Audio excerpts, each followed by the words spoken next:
Assalamualaikum warahmatullahi wabarakatuh. Perkenalkan, saya Indah Ayu Ayana Nur, NPM 104220005 dari kelas A22 Akuntansi. Di sini saya akan menjelaskan tentang materi Sistem Informasi Akuntansi sebagai sebuah tinjauan. Akuntansi sebagai sistem informasi. Akuntansi adalah bahasa bisnis. Organisasi menggunakannya sebagai bahasa komunikasi saat berbisnis. Seperti saat terjadi pertukaran barang dengan sejumlah uang, dalam akuntansi dapat diistilahkan sebagai menjual atau membeli.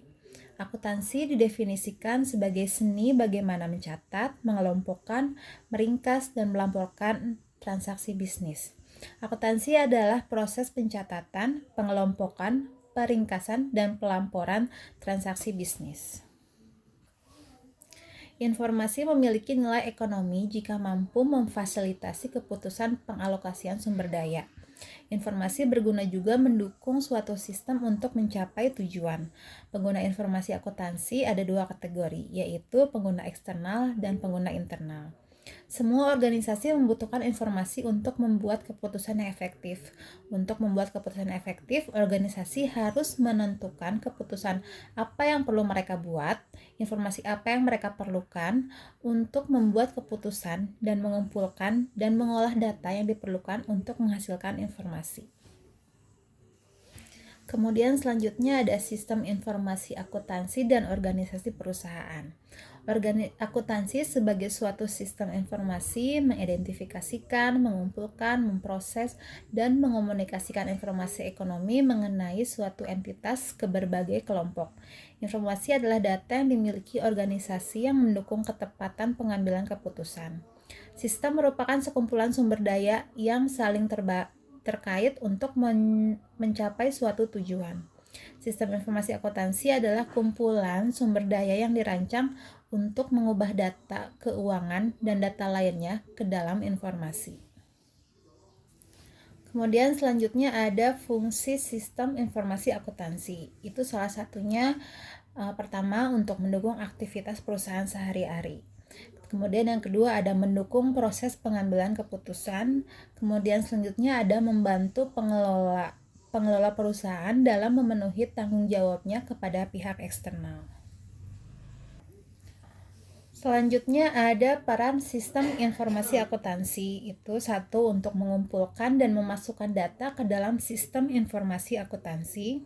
Yang kedua, untuk mengolah data transaksi tersebut, kemudian menyimpan data untuk tujuan di masa mendatang, kemudian memberi pemakaian atau pengambilan keputusan informasi yang mereka perlukan, dan yang terakhir ada mengontrol semua proses yang terjadi.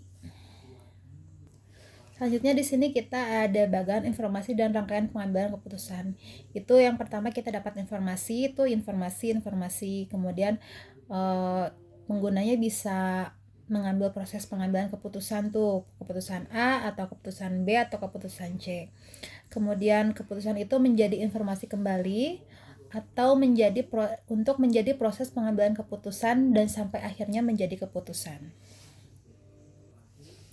Selanjutnya ada hubungan sistem informasi akuntansi dan sistem informasi manajemen. Sistem informasi yang digunakan oleh suatu perusahaan di mana di dalamnya mencakup informasi keuangan dan non-keuangan disebut sebagai sistem informasi manajemen. Kemudian selanjutnya kita melihat bagan dari sistem informasi akuntansi. Itu dari lower, siklus subsisten itu fokus untuk sistem informasi akuntansi. Untuk urutannya dari lower, dari ke middle, lalu ke top, dan lalu sistem informasi manajemennya diputuskan oleh tingkat manajemen.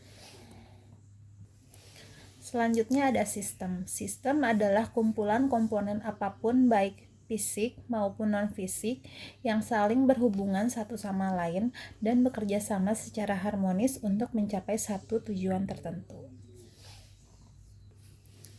Tujuan sistem merupakan target atau sasaran akhir yang ingin dicapai oleh suatu sistem, sasaran yang ingin dicapai, dan risiko penyimpangan. Ini ada bagiannya. Kemudian selanjutnya ada klasifikasi sistem. Itu ada sistem terbuka dan tertutup.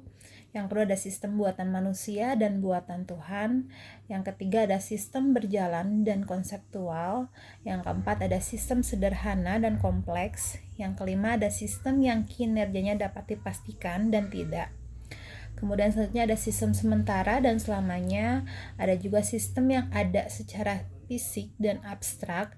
Dan juga yang terakhir ada sistem yang bisa dan tidak bisa beradaptasi. Selanjutnya, bahasa sistem. Bahasa merupakan alat untuk berkomunikasi. Bahasa terbentuk dari simbol-simbol yang disepakati bersama yang mengakibatkan terjadinya komunikasi antara dua orang atau lebih yang saling memahami apa yang disampaikan lawan komunikasinya. Bahasa sistem merupakan alat untuk berkomunikasi mengenai sistem, jadi di dalamnya akan terdapat simbol-simbol yang digunakan sebagai alat komunikasi, dan simbol-simbol tersebut telah disepakati bersama atau telah diikuti oleh para ahli sistem secara umum. Fungsi sistem informasi bertanggung jawab atas pemrosesan data. Itu satu adalah lokasi organisasi. Pentingnya posisi fungsi sistem informasi dalam organisasi tergantung pada pentingnya aplikasi komputer dalam suatu organisasi. Dewan Penasihat merupakan alat bagi manajer dari area lain untuk mengendalikan dan mempengaruhi kebijakan, anggaran, dan perencanaan jasa informasi dalam organisasi. Kedua yang spesialisasi fungsional yaitu pemberian wewenang dan tanggung jawab berdasarkan area keahlian teknis setiap staf. Semakin besar departemen sistem informasi, setiap fungsi akan cenderung makin terspesialisasi. Demikian pembahasan tentang materi sistem informasi akuntansi sebagai sebuah tinjauan dari saya. Terima kasih. Assalamualaikum warahmatullahi wabarakatuh.